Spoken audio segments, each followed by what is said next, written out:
Only on Fox tonight, a 52-year-old father of three dies from a heart attack. This is the day after Wells Fargo tells him he won't be getting the $6,800 back that he lost in this elaborate scheme. Fox 26's Randy Wallace reports. He was a sports enthusiast. He loved his fantasy football. He had been an athlete most of his life. His great love was nursing.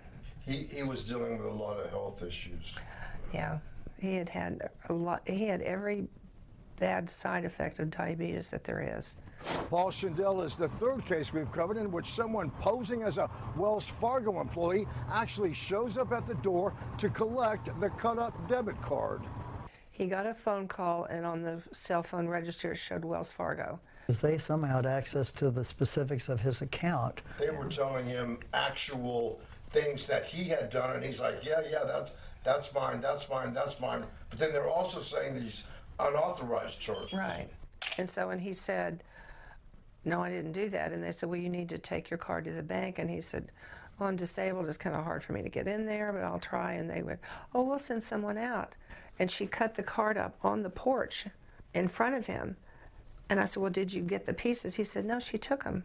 So that they wanted that chip. And she told him to go to the bank the next day and get a new card, which by then, of course, was too late. Too late.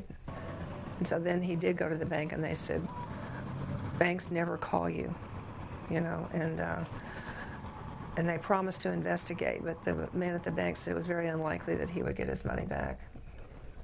He got a letter after he passed away saying you're not getting your money back. Yeah, and they said, we have determined that you did this, or someone that you know, that you allowed this to happen, which is not true. Do you wonder if the stress of this, losing this money, may have caused him to have a heart attack, or had something to do with it? I think it could be contributory.